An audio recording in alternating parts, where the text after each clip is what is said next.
اصل میں حضرت حسین کے قاتل وہ کوفی ہیں، وہ بزدل، وہ منافق جنہوں نے بیعت کر کے بیعت توڑی۔ حضرت حسین رضی اللہ تعالیٰ عنہ کے پاس خطوط کا تانتا بنا ہوا تھا، کوفے سے لوگ خط لکھ رہے تھے، آئیے آئیے آئیے، ہم آپ کے ہاتھ پر بیعت کریں گے، ہم آپ کے ہاتھ پر بیعت کریں گے، ہم آپ کے ہاتھ پر بیعت کریں گے۔ یہی وہ کوفہ جو حضرت علی کا دارالخلافہ رہا تھا اور جو پھر صبائیت کا گڑھ بن گیا تھا۔ چنانچہ حضرت حسین نے حضرت مسلم بن عقیل کو بھیجا وہاں پر کہ میرے نمائندے کی حیثیت سے جا کر وہاں پر بیعت لو۔ 10-12 ہزار افراد نے بیعت کر لی، لیکن اس کے بعد یزید کی طرف سے گورنر بنا کے بھیجا گیا ابن زیاد کو۔ ابن زیاد نے آ کر جو تشدد کیا اور سختی کی تو سب کے سب بیعت توڑ کر اور سب منحرف ہو گئے۔ مخلصین تو وہ تھے نہیں، الکوفی لایوفی، کوفی جو ہے وہ تو کوئی وعدہ وفا کرنے والا ہوتا ہی نہیں، بیعت توڑ دی۔ فمن نقص فانما ينقص على نفسه، بیعت کے بعد بیعت توڑ دینا بہت بڑا گناہ ہے، توڑ دی۔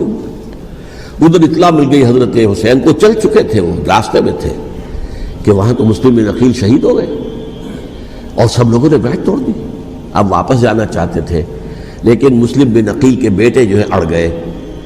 یہ عرب کی اپنی ایک جو ہے پرانی ان کی حمیت اور ان کا قبائلی نظام کہ اب ہم اپنے والد کے خون کا قصاص لیے بغیر نہیں جائیں گے۔ حضرت حسین رضی اللہ تعالیٰ عنہ کی مروت اور شرافت کہ یہ میرا ساتھ دینے کے لیے آئے تھے، اب میں ان کا ساتھ نہ دوں تو یہ تو شرافت اور مروت کے خلاف ہے۔ کہا اچھا چلو چلتے۔ وہاں جا کر بھی عین اپنے میدان کے اندر بھی حضرت حسین رضی اللہ تعالیٰ عنہ نے 3 چیزیں پیش کی ان کوفیوں کے لشکر کے خلاف۔ سب سے بڑا لشکر کے اندر سب سے بڑے تو کوفی تھے جنہوں نے بیعتیں کی ہوئی تھی حضرت حسین کے ساتھ۔ دیکھو مجھے جانے دو واپس حجاز کی طرف، یا مجھے سرحدوں پر بھیج دو تاکہ میں کافروں کے ساتھ جنگ کرتے ہوئے اپنی جان دے دوں، یا مجھے یزید کے پاس جانے دو، میں اپنا معاملہ اس سے طے کر لوں۔ لیکن کوفیوں کو یہ گوارا نہیں تھا۔ اگر یہ یزید کے پاس پہنچ گئے تو ہمارا کچا چٹھا بیان کر دیں گے کہ مجھے تو ان لوگوں نے ورغلا کر بلایا تھا۔ اس لیے کہ دیکھیے حضرت امیر معاویہ کے 20 سالوں کے دوران میں بتا چکا ہوں، ان کی حکومت اتنی مستحکم تھی کہ اس کے خلاف تو فتنہ اٹھانا ممکن نہیں تھا۔ اب چونکہ ایک چینج اوور ہوا تھا، اور چینج اوور میں آپ کو معلوم ہوتا ہے کہ ایک جس کو کہتے ہیں every thing is in the melting پاٹ، ابھی تو یہ درمیان کے اندر معاملہ ہے، تو انہیں موقع ملا، سر اٹھایا حضرت حسین رضی اللہ تعالیٰ عنہ کو، جو خطوط لکھے جس کے کہ تھیلے کے تھیلے اور بوریوں کی بوریاں بھری ہوئی حضرت حسین کے ساتھ تھی، وہ کہا کہ آئیے ہم آپ سے بیعت کریں گے۔ انہوں نے نہیں مانا، اور اصل میں حضرت حسین کے قاتل وہ کوفی ہیں، وہ بزدل، وہ منافق جنہوں نے بیعت کر کے بیعت توڑی۔ اور اب وہ آ گئے کہ اگر یہ حسین رضی اللہ تعالیٰ عنہ بچ کر کہیں یزید کے پاس پہنچ گئے تو پھر ہمارا کچا چٹھا جو ہے وہ سامنے آ جائے گا اور ہماری پھر شامت آ جائے گی۔ لہذا انہوں نے قتل کیا حضرت حسین کو رضی اللہ تعالیٰ۔ ایک بات جو علامہ ڈاکٹر قلب صادق نے فرمائی، اور مجھے میرے علم میں یہ بات پہلے نہیں تھی، وہ یہ کہ حضرت حسین کے قتل کا فتویٰ ایک بہت بڑے مفتی نے دیا تھا۔ یہ بات بھی ذرا سمجھ لیجیے، حضرت حسین رضی اللہ تعالیٰ عنہ کے قتل کا فتویٰ ایک بہت بڑے مفتی نے دیا تھا۔ کیوں دیا تھا؟ اس لیے کہ حضور کی احادیث موجود ہیں کہ جب ایک شخص کی ایک خلیفہ کی بیعت ہو جائے تو دوسرا اگر کھڑا ہو تو اسے قتل کر دو، کھلی حدیث۔ اسی لیے ایک بہت بڑے مفسر بھی ہیں، فقیہ بھی ہیں، قاضی ابن العربی رحمۃ اللہ علیہ، ایک ابن عربی ہیں الف لام کے بغیر، ابن عربی، وہ بہت بڑے صوفی ہیں، فلسفی ہیں، اندلس کے ہیں۔ یہ قاضی ابن العربی ہیں جنہوں نے قرآن کی ایک تفسیر لکھی ہے اس اعتبار سے کہ صرف ان آیات کی تفسیر جن سے کہ فقہی احکام جو ہیں ان کا استنباط ہوتا ہے۔ یہ 2 تفسیریں اس طور سے لکھی گئی ہیں قرآن مجید کی، احکام القرآن ان کا نام ہے دونوں کا، جن میں سے ایک جو ہے قاضی ابن العربی کی ہے۔ ان کا ایک جملہ نقل ہوتا ہے، قتل الحسین بسیف جدہ، حسین قتل ہو گئے اپنے ہی نانا کی تلوار سے۔ وہ تلوار کیا تھی؟ جب کسی کی بیعت ہو چکی ہو پھر کوئی کھڑا ہو مدعی خلافت قتل کر دو۔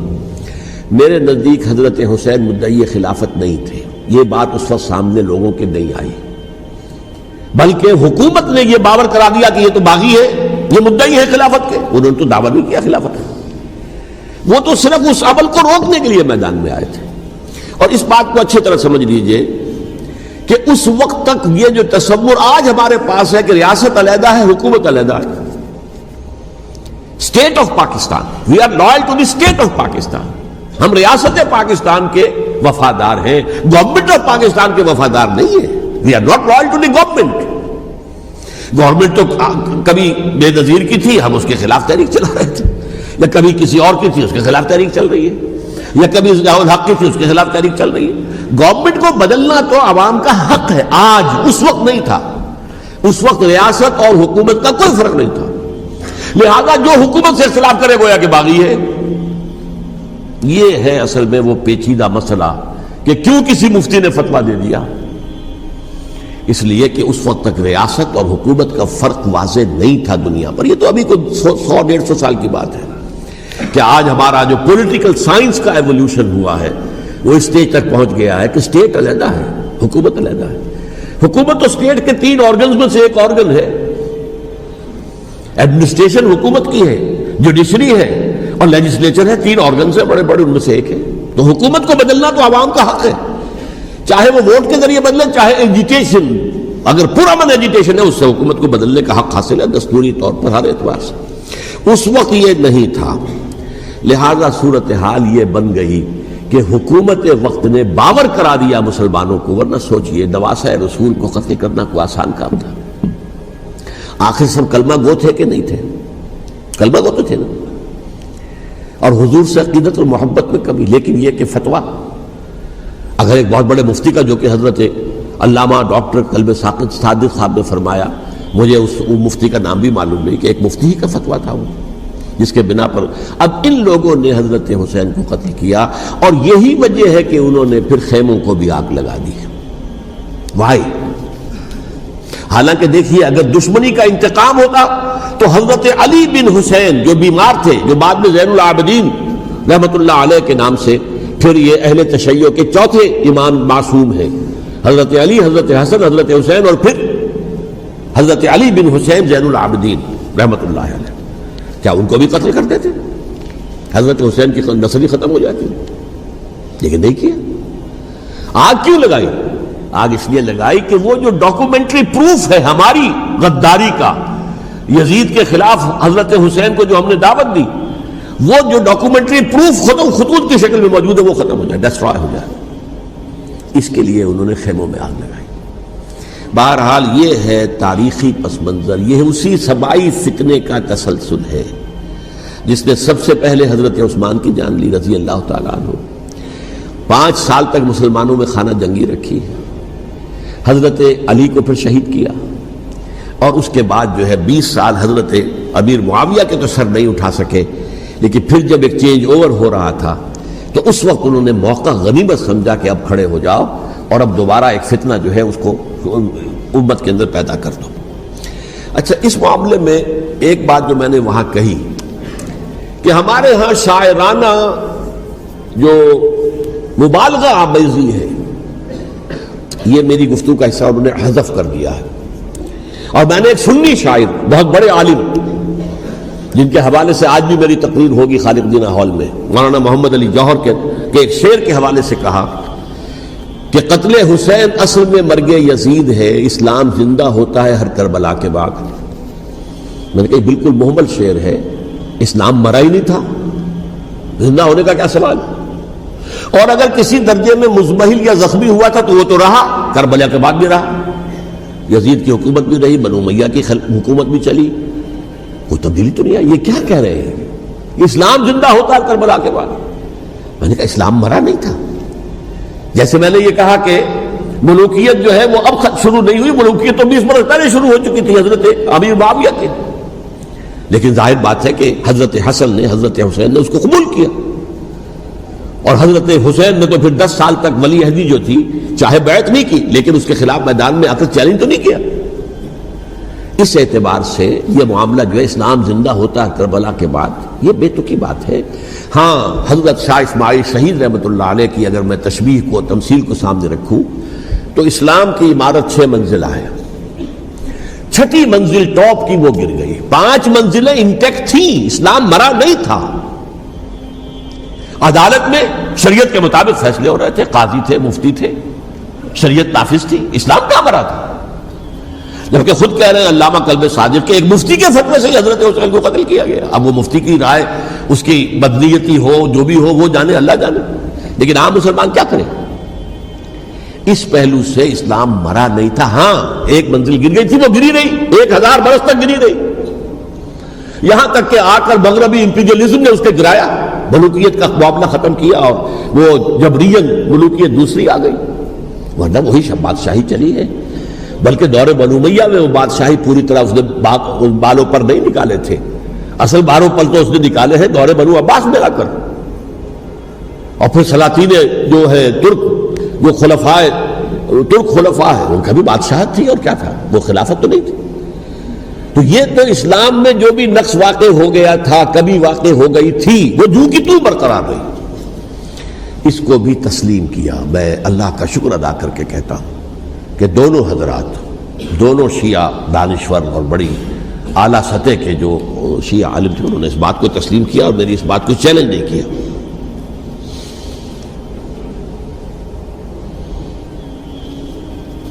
اصل میں تیسری بات میں نے یہ کہی کہ دیکھیے حضرت حسین رضی اللہ تعالی عنہ کی اس شہادت کے بعد، اس کے بعد واقعہ حرہ بھی ہوا، جو واقعہ کربلا سے بھی بعض اعتبارات سے زیادہ بھیانک اور زیادہ گھناؤنا واقعہ ہے بنو امیہ کی تاریخ ہے، جس کو لوگ جانتے ہی نہیں۔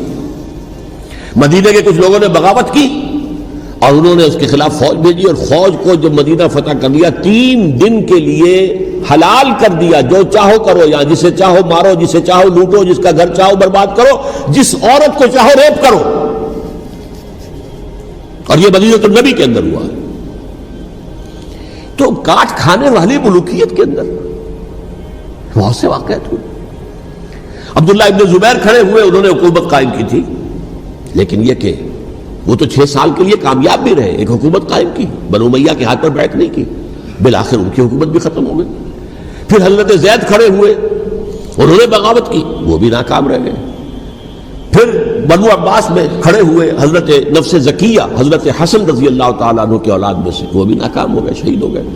پھر یہ سمجھ لیا گیا کہ اب یہ جہاں تک 6ٹھی منزل ہے وہ تو دوبارہ تعمیر نہیں ہو سکتی، یہ تو جس کی لاٹھی اس کی بھینس، جس کے پاس طاقت ہوگی اس کی حکومت ہوگی، جس کا قبیلہ زیادہ قوی ہوگا، جس قبیلے میں زیادہ عصبیت ہوگی، مضبوط ہوگا، متحد ہوگا، طاقتور ہوگا، اسی کی حکومت ہوگی۔ البتہ اس کے نیچے لوگوں کے اخلاق کی اصلاح کرو۔ صوفیاء کرام نے وہ کام اپنے ذمے لیا، اور بالکل وہی کام ہے کہ جو ائمہ اہل بیت کرتے رہے۔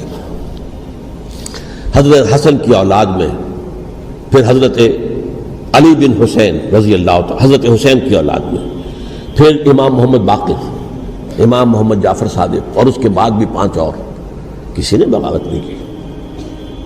جیسے علماء کرام کام کر رہے تھے اور جیسے صوفیاء کرام کام کر رہے تھے، ایسے ہی وہ مسلمانوں کی علمی تربیت، روحانی تربیت و تزکیہ کر رہے تھے، کسی نے حکومت کو چیلنج نہیں کیا۔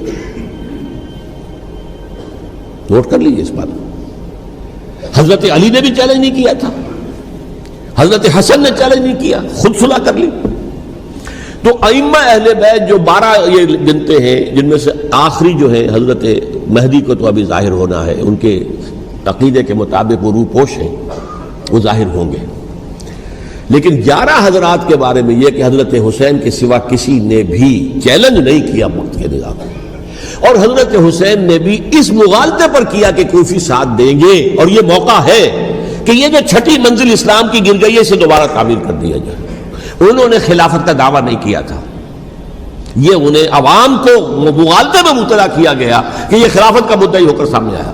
جیسا کہ میں نے آپ سے کہا تھا، امیر معاویہ نے حضرت علی کے عہد خلافت میں کبھی خلافت کا دعویٰ نہیں کیا، مدعی خلافت نہیں تھے وہ تو یہ کہتے تھے کہ قاتلان حسین جو ہے، قاتلان عثمان کو سزا دو، قصاص دو، بس۔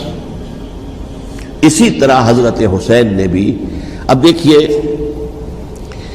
اس ضمن میں اس میں کوئی شک نہیں ہے، حضرت حسین رضی اللہ تعالی عنہ کی جو شہادت ہوئی ہے اور ان کے ساتھیوں کی، اعزاء و اقارب کی، تاریخ انسانی میں یہ عزم، ہمت، شجاعت، مثابرت، صبر، استقلال، استقامت، اس کی بہت روشن مثال ہے، بہت روشن مثال ہے، بہت روشن مثال ہے۔ لیکن اس سے تاریخ کی رفتار پر کوئی اثر نہیں پڑا۔ وہ جو ملوکیت آ گئی تھی وہ اور گہری سے گہری ہوتی چلی گئی۔ واقعہ کربلا کے بعد تو واقعہ ہررا ہوا میں نے گنوا دیا، اس سے زیادہ تو میرے خیال میں کہ اور ہمارے لیے لائق شرم جو ہے کوئی واقعہ ہے ہی نہیں اس پہلو سے۔ لیکن حضرت حسین کا ایک، اب ان کو یہ کہ میں مطلب یہ کہ اگر میں ان کے ہاتھ پر بیعت کر لیتا ہوں جو کہ اس وقت سامنے موجود تھے کہ یزید کی بیعت تمہارے ہاتھ پر کرتا ہوں، تو گویا کہ اپنے آپ کو سرنڈر کر دیتے۔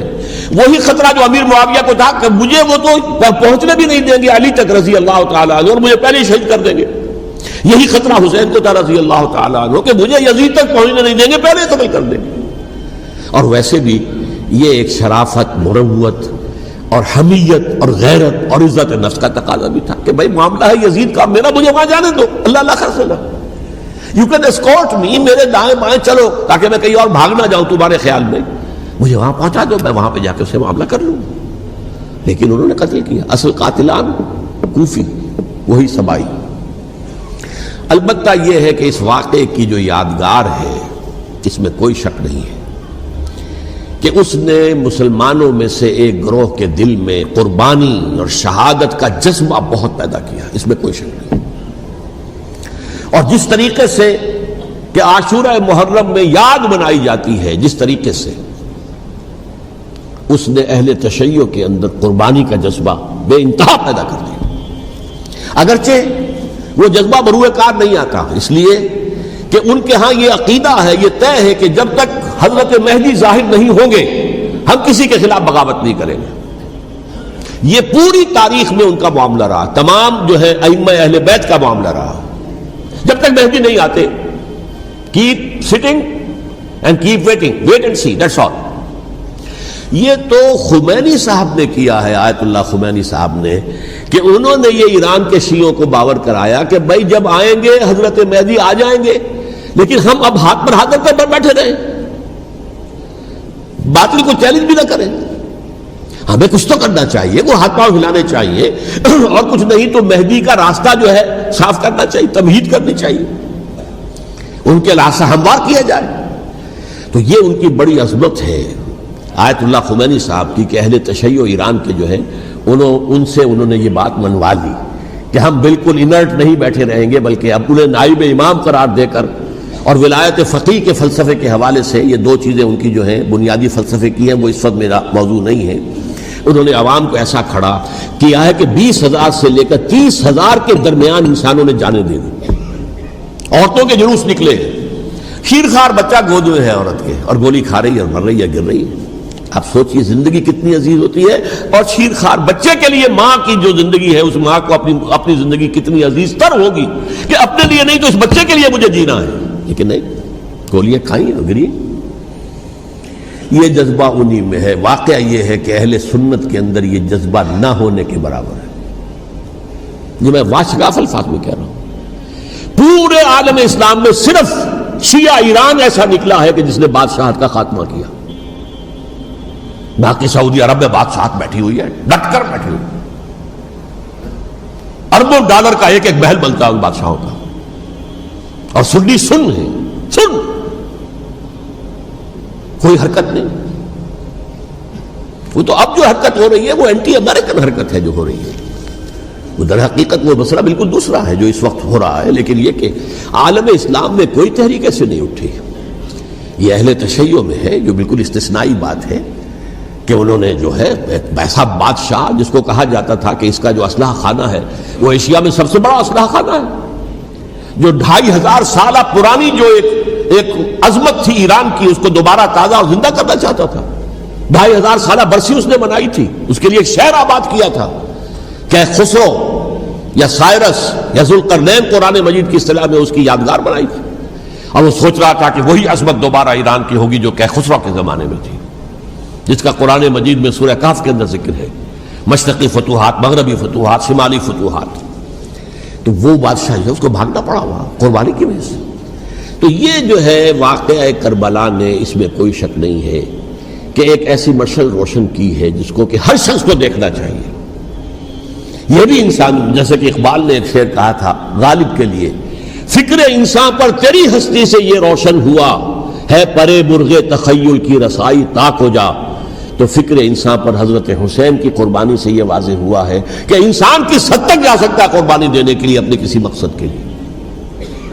مقصد ان کا جو تھا، میں نے اسی لیے آیت پڑھی تھی، معاذ اللہ ثم معاذ اللہ۔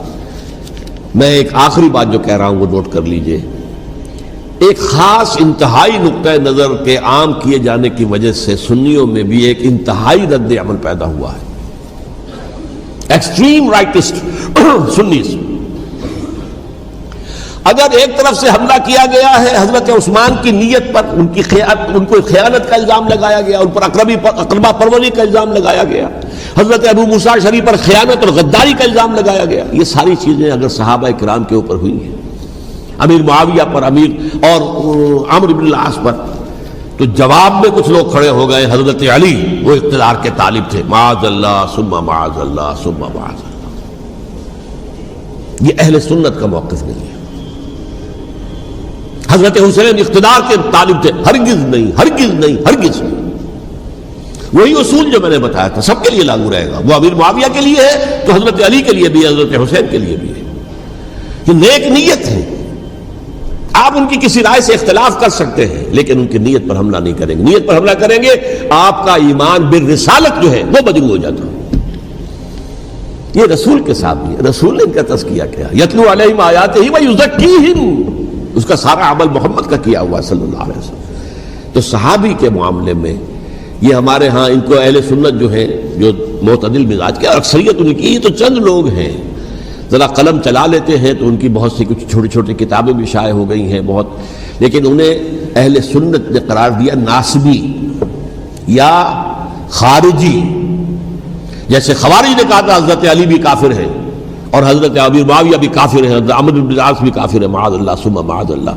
ایسے ہی کچھ لوگ حضرت حسین پر بھی الزام لگاتے ہیں کہ اقتدار کی ہوس اور طلب کے اندر انہوں نے یہ سارا سفر کیا تھا، اور بس یہ ہے کہ وہ جو بازی تھی وہ ہار گئے، اللہ اللہ خیر صلی اللہ، اس سے آگے کیا ہے معاملہ؟ نہیں، معاذ اللہ ثم معاذ اللہ۔ اسی لیے میں نے آیت آج جو پڑھی تھی ایک اور جو بہت بظاہر آپ کو معلوم ہوئی ہوگی، غیر متعلق ہے میرے آج کے عنوان سے، تلک الدار الآخرۃ نجعلھا للذین لا یریدون علوا فی الارض ولا فسادا۔ یہ سورہ قصص کے آخری آیات میں سے، دیکھو یہ آخرت کا گھر جو ہے وہ ہم خاص کر دیں گے ان لوگوں کے لیے جو اس زمین میں اپنے اقتدار کے طالب نہیں ہوتے۔ زمین میں اقتدار کے طالب ہوگے فساد ہو جائے گا، تم بھی طالب میں بھی طالب، جھگڑا ہوگا، لڑائی ہوگی، دنگا ہوگا، فساد ہوگا۔ تلک الدار الآخرۃ نجعلھا للذین لا یریدون علوا فی الارض ولا فسادا۔ جو لوگ زمین میں اپنے اقتدار کے طالب اور اس کے نتیجے میں فساد پیدا کرنے والے نہیں ہیں، ان کے لیے ہم نے آخرت کا گھر خاص کیا ہے۔ والعاقبۃ للمتقین، اور عاقبت جو ہے، انجام کار، آخرت جو ہے وہ تو متقیوں کے لیے ہے۔ اسی میں آئیں گے سب صحابہ کرام، خواہ وہ حضرت علی ہے رضی اللہ تعالیٰ عنہ، اور خواہ وہ حضرت امیر معاویہ ہیں، حضرت عثمان ہیں رضی اللہ تعالیٰ عنہما، خواہ حضرت حسن ہیں، حضرت حسین ہیں رضی اللہ تعالیٰ عنہما، خواہ عبداللہ ابن زبیر ہے، خواہ عبداللہ ابن عباس ہے، خواہ عبداللہ ابن عمر ہے رضی اللہ تعالیٰ عنہم اجمعین۔ اس اصول کو سامنے رکھ کر اختلاف آپ کر سکتے ہیں کسی سے بھی، لیکن کسی کی نیت پر حملہ کریں گے تو اصل میں آپ کا ایمان بالرسالت مجروح ہو جائے گا۔ علی کو نبی اکرم صلی اللہ علیہ وسلم نے اپنا نائب بنا کر چھوڑا تھا جب غزوہ تبوک میں جا رہے تھے مدینے میں۔ حضرت علی نے کہا بھی کہ مجھے آپ عورتوں کے ساتھ بٹھا کے جا رہے ہیں۔ فرمایا تمہارا مقام میرے ساتھ وہی ہے جو موسیٰ کے ساتھ ہارون کا تھا۔ ہارون کو چھوڑ کر گئے تھے نا یہودیوں کے پاس جب گئے تھے تورات لینے کے لیے، تو تمہارا وہی مقام ہے میرے ساتھ۔ تو یہ حضرت علی ہے رضی اللہ، ان کے بارے میں میرا، ان کی کیا عظمت میری نگاہ میں۔ تو یہ 3 کتابچے ہیں، مجھے نہیں معلوم تیسرا یہاں ہے یا نہیں ہے، بہرحال آپ لوگوں کو ریکمینڈ کر رہا ہوں کہ ان کا مطالعہ کریں۔ اب یہ کہ آخری بات یہ کہ اصل ہمارے کرنے کا کام کیا ہے. دیکھیے کیوں نہیں کیا کسی نے بھی خروج کا معاملہ وہ میں واضح کر چکا ہوں. بغاوت نہیں کی. کیوں؟ ایک تو ریاست اور حکومت میں فرق نہیں تھا. ذرا کھڑا ہو اور وہ باغی قرار پائیں گے، واجب القتل ہو جائیں گے، فتوے کی زد میں آ جائیں گے. یہ معاملہ تھا. اور دوسرے یہ کہ عمارت پوری گری نہیں تھی، ایک منزل گری تھی نا. آج ہم کہاں کھڑے ہیں؟ پوری عمارت گری ہوئی ہے. نہ شرعی عدالتیں ہیں، نہ شرعی فیصلے ہیں، نہ احکام الہی نافذ ہیں، نہ حدود اور قصاص کے معاملات، کچھ بھی نہیں. ہمارا فرض کیا ہے؟ حضرت حسین کی مدح کرتے رہیے، تعریف کرتے رہیے، صحابہ کرام کی مدح کرتے رہیے، مدح صحابہ، اس کے لیے مجلسیں قائم ہو رہی. بھائی کر کیا رہے ہو؟ تھے تو آبا وہ تمہارے ہی، مگر تم کیا ہو؟ ہاتھ پر ہاتھ دھرے منتظر فردا ہو. تلک امۃ قد خلت لہا ما کسبت ولکم ما کسبتم.